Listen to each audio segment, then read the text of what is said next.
Só, Bruno. Preciso ser o oposto do que o mundo é, mas eu te prende com os meus desejos. Olá pessoal, sejam todos muito bem-vindos à paz do Senhor Jesus. Eu sou o Bruno Figueiredo. Nós estamos iniciando mais uma expedição Tevã. Hoje nós estamos aqui com o pessoal na casa da Dayana e nós estaremos hoje iniciando a nossa reunião.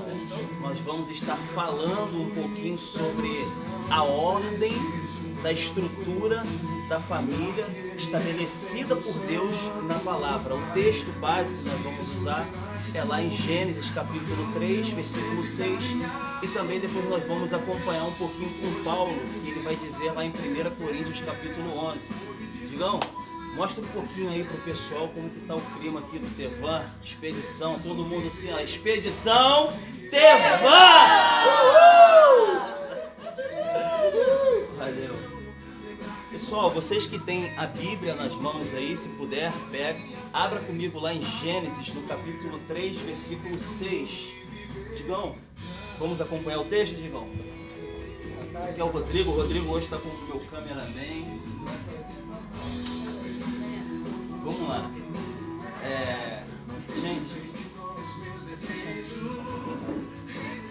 Gente, nós vamos dar início aqui, como eu estava dizendo. Existe uma ordem que Deus está estabelecendo, existe uma ordem que Deus ele está restabelecendo essa ordem para que a gente possa viver uma vida com Deus naquilo que Ele estabeleceu na palavra. O que eu quero dizer com isso? Deus está para fazer um milagre muito grande, um avivamento está para acontecer nas famílias. Quem lembra lá na multiplicação? Quem lembra lá na multiplicação? Eu perco o raciocínio.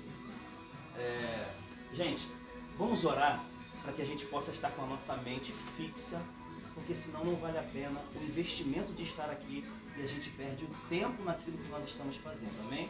Senhor meu Deus, se houver alguma distração nesse lugar que possa interromper a ministração de Tua palavra, que o Senhor venha dar uma consciência ao Deus amado para que possamos prestar atenção e ensinar os Seus princípios e os Seus fundamentos. Assim nós oramos e agradecemos em nome do Pai, do Filho e do Espírito Santo de Deus. Amém. Vamos baixar só um pouquinho. Gente, como eu estava dizendo, existe uma ordem que Deus ele quer restabelecer. Que ordem é essa? Quando Jesus foi fazer o milagre da multiplicação, ele organizou o ambiente. Ele separou 50 e 50, falou que todos sentassem no chão e separou 12 discípulos em ordem. E depois veio um menino e Jesus distribuiu, repartiu o pão. Mas depois que ele depois que ele fez depois que ele fez esse milagre, primeiro ele ordenou o ambiente. A ordem, ela é diferente da organização. Às vezes, a gente pode estar com a nossa vida toda errada, mas ainda assim podemos estar organizados. Tem gente que se organiza fazendo a coisa errada. A gente vai pegar um sistema corrupto e ele está fazendo a coisa errada, mas ele é bem organizado. Mas a organização, ela é diferente da ordem. A ordem é o que Deus estabelece. Por que ordem? Quem já ouviu falar sobre números ordinários? O 1 vai definir o 2. O 2 vai definir que deve vir um 3.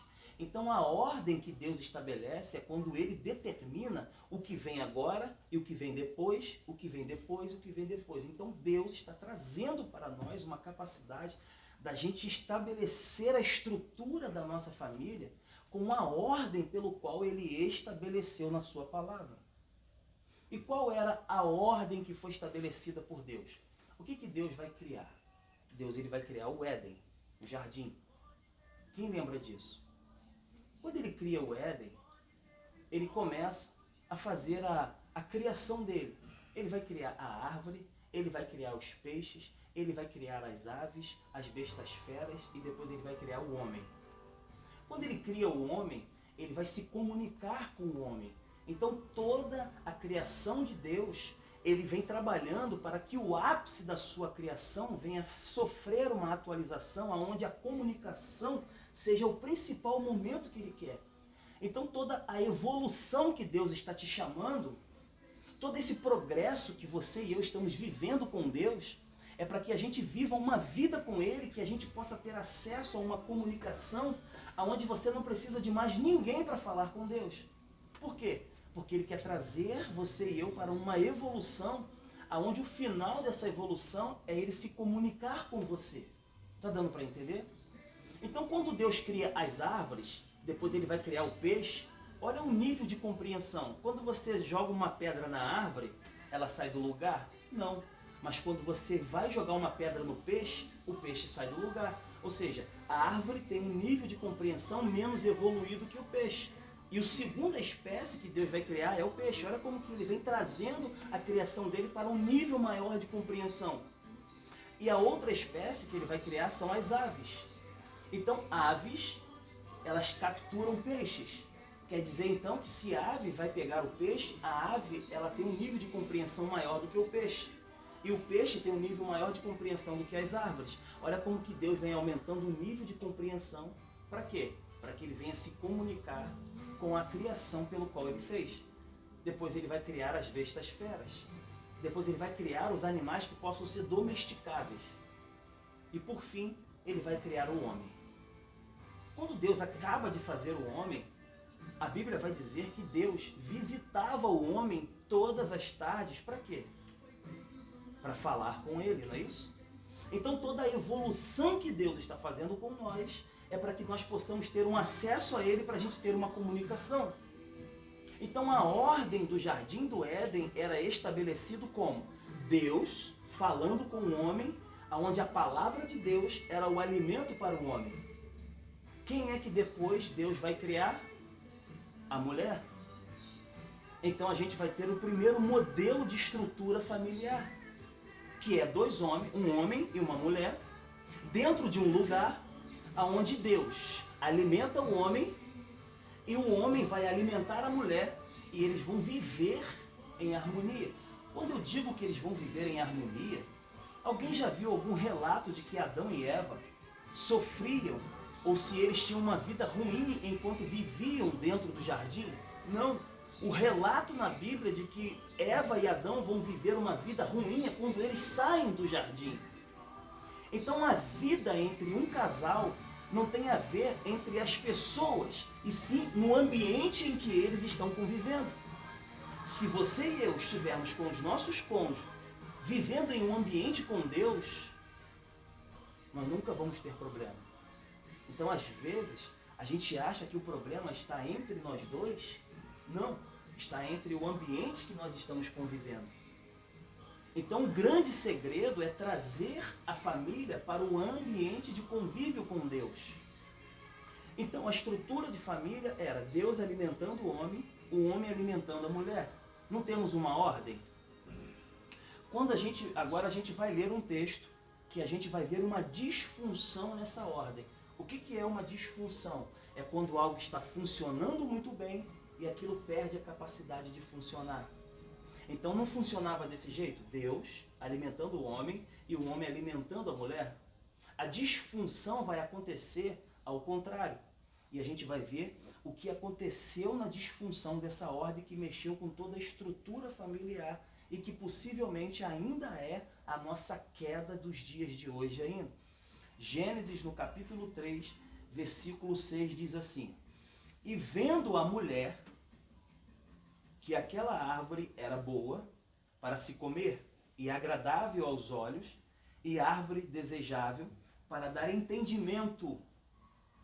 Irmãos, muitas vezes essa palavra entendimento, quando a Bíblia traz, sabe o que é isso? São experiências individuais.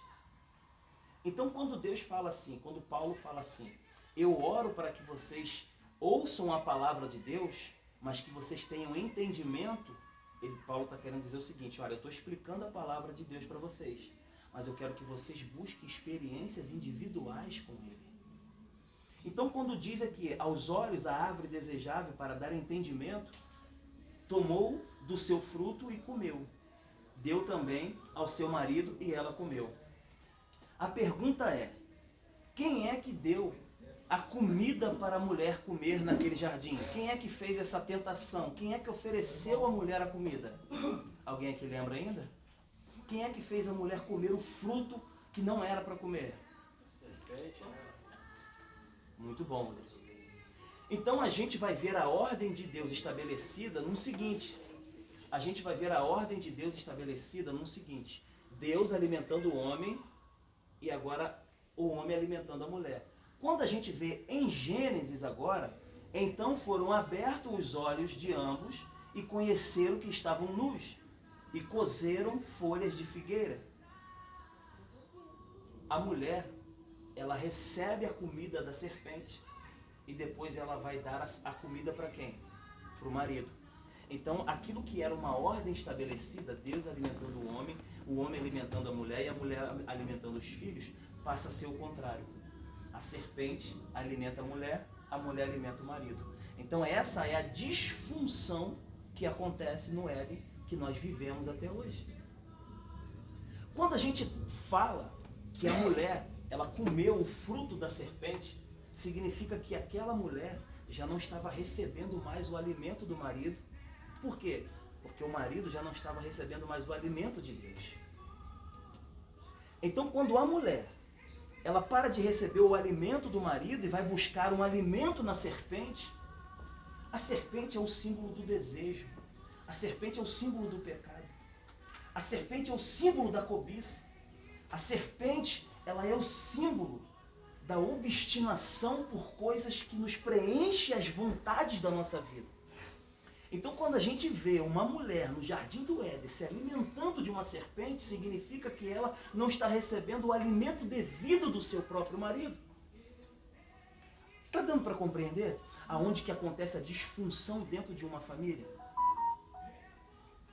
Porque quando a mulher, ela se enche de desejo para buscar o alimento na serpente, você pode ter certeza que ali está havendo uma disfunção dentro do próprio lar. Qual é a disfunção? A disfunção de uma ordem, de estrutura que Deus estabeleceu na palavra. Vamos conhecer qual é essa ordem, qual é essa estrutura? Paulo vai dizer lá em 1 Coríntios capítulo 11. Eu já vou estar encerrando, tá? 1 Coríntios capítulo 11, versículo 2. Olha que coisa fantástica que Paulo vai dar. Paulo vai esclarecer para nós a estrutura da família. Ele vai dizer assim, ele vai dizer assim, mas quero que saibais que Cristo é o cabeça de todo varão. Ou seja, Cristo é o homem que governa Cristo é quem governa o homem. Cristo é quem alimenta o homem. E ele vai continuar. E o cabeça de todo varão é Cristo, e o varão é a cabeça da mulher. E Deus é o cabeça de Cristo. Paulo está estabelecendo aqui uma coisa. Cristo alimenta o homem, porque Cristo se alimenta de Deus. E o homem vai alimentar a mulher. E a mulher, ela vai alimentar os filhos. Quer saber de uma coisa? Lá em casa, eu não janto, eu tomo só café. Mas todos os dois meus filhos lá em casa, eles jantam. Sabe por quê? Porque a Helena janta. Então quem prepara o alimento é que vai ditar o ritmo da casa. Mas quem vai alimentar a mulher é o varão. Então nós vamos ver uma distribuição na casa pela mulher, a partir do que ela se alimenta do homem, a partir do que o homem se alimenta de Cristo, e a partir do que Cristo se alimenta de Deus. Está dando para entender a estrutura familiar? E ele vai continuar dizendo assim, todo homem que ora e profetiza, e ele vai dizer, através dessa estrutura, em que a mulher, o varão, ele é a glória de Cristo. E Cristo é a glória de Deus. E vai dizer que a mulher é a glória do homem. Gente, o que é a glória? A glória é uma luz que reflete. Então, quando a Bíblia diz que a varoa é a glória do marido, quer dizer que todo o reflexo que está na mulher vem do marido. Por isso que nós não podemos apontar a mulher quando ela está está havendo algo com a mulher, nós nunca podemos apontar, porque ela é reflexo do marido. Quando nós temos uma reclamação da nossa mulher, da nossa esposa, e pela Bíblia, pela estrutura, nós como maridos, nós devemos fazer com que ela seja o reflexo do que eu reflito para Cristo. Está dando para entender? Então essa é a estrutura familiar. Quando José tem um sonho, olha só, quando José tem um sonho, ele vai dizer que quem vai servir a ele? Ele vai dizer que o sol e a lua, junto com os feixes, se curvavam a ele. Quem lembra desse texto? O sol, ele está dizendo o seguinte: papai e mamãe, lua. E os feixes são os filhos, porque os feixes, tem aqueles feixes de cana, de capim, os feixes sempre representou uma produtividade. Então José está dizendo o seguinte: meu pai e minha mãe, no meu sonho, e meus irmãos vão se curvar a mim. Por que ele dá a referência como o sol? Porque a lua, ela não tem luz própria, ela reflete a luz do sol. Mas isso é uma conversa para outro dia. Mas a gente tem que entender que a lua, ela tem fases. Se o sol, que é o esposo, não entender que a lua tem fases, a gente nunca vai conseguir compreender a estrutura dessa família que nós estamos vivendo nos dias de hoje. Você sabe por que a lua, ela é cheia? É o dia que mais a terra está afastado do sol e a lua. Então, quando o sol está brilhando e a lua está cheia, significa que ali entre os dois não tem nada desse mundo envolvido com eles. A terra é o que causa dificuldade da luz do sol refletir na lua. Está dando para compreender esse exemplo, mais ou menos? Quando a lua está na metade, minguante, significa que a terra, as coisas da terra são as coisas humanas. Quando a gente deixa muitas coisas humanas estarem entre nosso cônjuge, você pode ter certeza que vai ter pouco reflexo da luz do que deveríamos ter de Cristo, do marido, na esposa. O que eu quero dizer com isso? O que eu quero chegar até aqui? A queda do homem e da mulher do paraíso, ela aconteceu por uma coisa. Não foi por comida. Adão e Eva não comeram um fruto proibido e não foram expulsos do jardim. Até hoje, a nossa queda, ela é representada por aquilo que nós nos alimentamos. Quando Deus dá uma ordem para Adão, para ele viver uma vida dentro do jardim sem comer o fruto proibido, Deus não colocou um muro em volta do jardim, em volta da árvore. Deus, ele fez o quê? Ele apenas deu uma ordem e deixou Adão e Eva livre de espontânea vontade para tomar as suas próprias decisões. Então as nossas decisões é que estão nos tirando dos lugares que nós podíamos estar vivendo com Deus. As nossas escolhas é os que estão nos definindo os lugares que nós estamos vivendo. Porque nós não estamos vivendo um dia de autoritarismo. Deus não vai fazer você sair da onde você está sem antes você tome uma decisão de escolha em ficar perto dele. Então nós não estamos vivendo dias onde nós devemos apontar aonde está o erro. Porque Deus vai nos deixar livre para a gente escolher se devemos ou não comer daquilo que Ele está nos dando. Quando Eva decide comer do fruto da serpente, eles são expulsos do paraíso. Mas enquanto eles estavam comendo daquilo que Deus dava, eles estavam permanecidos no lugar onde eles eram para estar. Não é isso? Eu quero finalizar aqui, eu quero ler um texto. Alguém quer falar alguma coisa?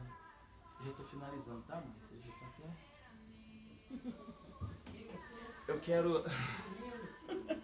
quero finalizar aqui. Tá um clima bom, tá, gente? Eu acho, olha, daqui pra frente, é isso aqui que vai prevalecer na nossa vida, é isso que vai nos deixar de pé. Porque muitas pessoas pensam que tá só dentro da igreja, né? É que Deus fala, é que Deus está presente. E não é isso, não é só isso que Deus quer, né?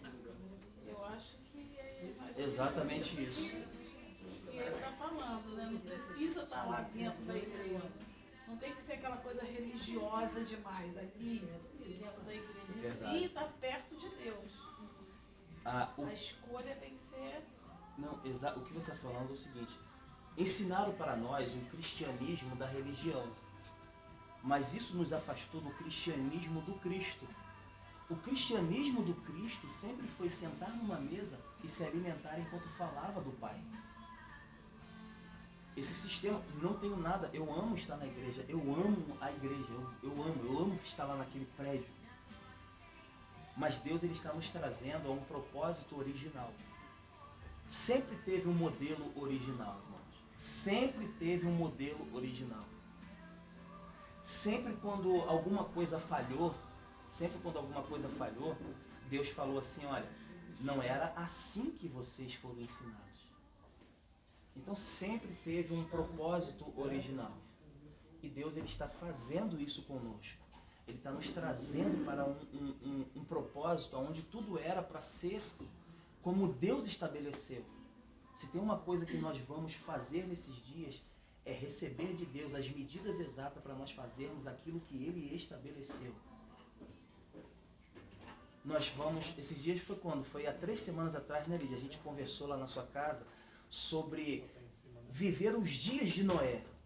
Em Mateus 24, vai dizer assim: eis que a minha volta... Você acha, vai ficar aí? Fica aí não. Mas tem que dizer que tem que cuidar para não barrar nele. Pode ficar, hoje não acontece nada. Não, tá presinho ali, tá preso. Gente, vamos lá para eu finalizar. Os dias de Noé. Então, quando Jesus falou da vinda dele, ele fala assim: a minha vinda vai acontecer igual acontecia nos dias de Noé. Então, a vinda de Cristo vai acontecer nos dias de Noé. Quais eram os dias de Noé? As pessoas, elas não tinham pudor. Os dias de Noé, os dias que foram tão ruins, as pessoas estavam querendo fazer sexo com os anjos. As pessoas estavam pegando crianças. Estavam colocando criança como adultos para ter relações. Eles não tinham pudor. Era homem com homem, mulher com mulher. Era casando e separando a todo momento.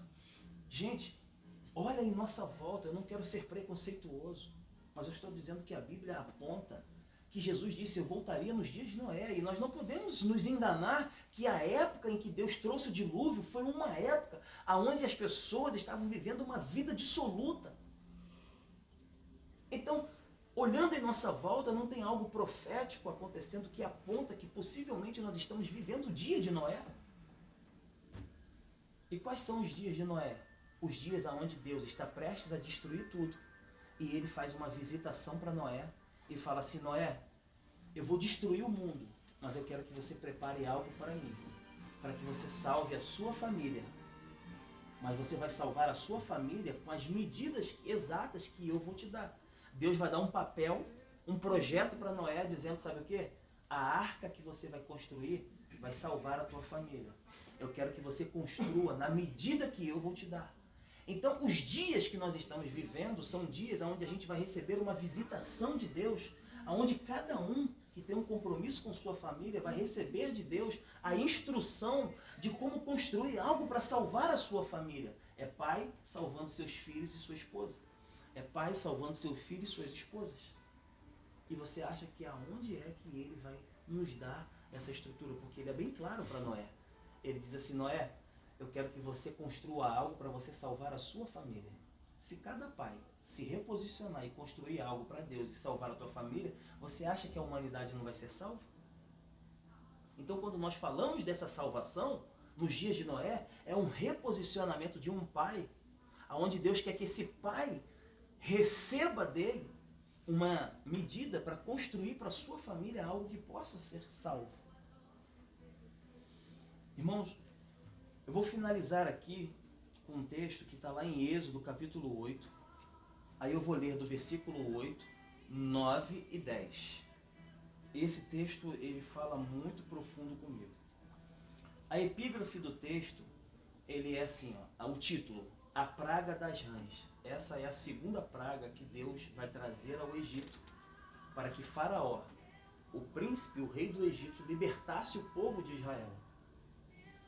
Deus acaba de ferir o rio, transforma em sangue. Deus livra Israel o Egito daquela praga. Faraó não liberta o povo ainda. Deus agora vai trazer uma praga das rãs. As rãs vão infestar o Egito. E Moisés é chamado por Faraó na presença dele, e o texto vai seguir assim, ó. E Faraó chamou a Moisés e Arão e disse: rogai, peça ao Senhor que tire as rãs de mim. Faraó está chamando Moisés e está falando assim, ó, ora para o seu Deus, para que essas rãs saiam daqui. Moisés vai dizer assim no versículo 9. E Moisés disse a Faraó: tu tens glórias sobre mim. Quando eu orarei por ti e pelos seus servos e por teu povo, para tirar as rãs de ti e de suas casas, de sorte que somente fiquem no rio. Moisés está falando assim, ó, quando é que você quer que eu tire as rãs para que elas saiam da casa de vocês, da vida de vocês? Quando é que vocês querem que eu tire essas pragas da vida de vocês? Sabe qual foi a resposta de Faraó? Versículo 10. E disse Faraó: Moisés, eu quero que você tire essas rãs amanhã. Eu pergunto uma coisa. Diante de uma praga, diante de um tormento, diante de uma situação, um homem, ele tem a chance de ser liberto naquele dia. Ele tem a chance de ficar livre de uma praga. Ele tem a chance de ficar livre de uma das piores situações do mundo. E Deus está trazendo um profeta na frente dele e dizendo: Faraó, você quer ser livre dessa praga hoje? E sabe qual é a resposta dele? Eu vou dormir mais um dia com as rãs. Eu fico perguntando por quê, irmãos? Eu fico perguntando por que Faraó, ele recebe a chance de ter a libertação dele naquele dia, e ele resolve ainda resistir à palavra de Deus e conviver ainda mais um dia com as pragas, a troco de quê? Ficar mais um dia com as rãs. Tia Gilson, pode fazer o nosso esqueminha? Pode... Isso. Pode. Isso, já tá chegando a hora de encerrar. Aí. E qual era o propósito dele querer ficar? Como que a gente consegue entender isso? Como que a gente consegue entender um ser humano que está sendo afrontado por uma praga? Como que a gente pode compreender que em sua volta tudo está cooperando para que aconteça a sua própria destruição? E Deus envia um homem para trazer a libertação daquele povo, porque quando Deus trouxesse a libertação daquelas rãs, Faraó seria liberto, os seus filhos seriam libertos, os seus netos seriam libertos, e ele resolve, por conta dele, ficar mais um dia com as rãs, simplesmente porque ele estava resistindo à libertação que Deus estava querendo trazer para ele naquele dia.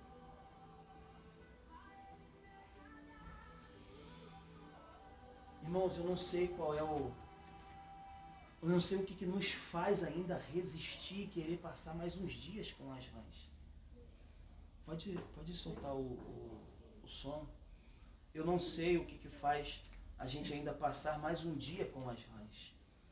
Deixa eu trazer mais um texto para a gente finalizar, que a gente vai entender aqui. Gênesis capítulo 19, versículo 15 diz assim, ó. Eu estou sentindo uma graça de Deus aqui, eu estou sentindo que... Você sabe qual é a palavra que ela é conduzida pelo Espírito? É quando você não aponta nada para ninguém. É quando a própria palavra, ela faz assim dentro de você, ó. É comigo. É quando a palavra, ela estica a gente assim por dentro. Não tem quando a gente abre para fazer uma cirurgia? Essa é a palavra que vem do Espírito. Irmãos, muitos falam em crescer nos dias de hoje, não é? Eu quero crescer. Sabe qual é o primeiro lado? A primeira coisa que Deus vai fazer crescer na minha e na sua vida? É dentro de nós mesmos. Porque tudo que ele quer fazer é colocar o Espírito Santo para ter mais espaço na minha vida e na sua vida para morar dentro de nós. Então, se nós estamos procurando um crescimento na nossa vida, queira saber nessa palavra de hoje que Deus está trazendo um crescimento sim para a tua vida, mas primeiro Ele quer trazer um espaço maior para Ele morar dentro de você. Porque, irmãos, você quer ser feliz com você mesmo, com a sua família? Dê mais espaço para eles. Você quer ser mais feliz com Deus da maneira como você já está sendo, e eu? Dê mais espaço para o Espírito Santo dentro dessa casa que Ele quer fazer morada. Gênesis capítulo 19, versículo 15 diz assim, olha só, que coisa maravilhosa. E ao amanhecer, os anjos apertaram com Ló, chamaram Ló, Ló, dizendo, levanta-te, toma tua mulher e suas 2 filhas que aqui estão, para que não pereças na injustiça dessa cidade. Irmão, não sabe o que é esse cenário que está acontecendo aqui? Sodoma e Gomorra, Ló está morando com a família dele numa cidade que vai ser destruída por Deus. Quem conhece a história de Sodoma e Gomorra? É uma vida de prostituição, de drogas, é uma vida de uma promiscuidade, as pessoas não têm pudor em Sodoma e Gomorra. E Deus vai anunciar, eu vou destruir Sodoma e Gomorra. Não tem nada que presta naquela cidade. Mas eu tenho uma família lá que eu quero livrar. Então Deus vai enviar anjos a Ló. Enviou anjos num dia. Você sabe o que aconteceu com Ló? Deus anunciou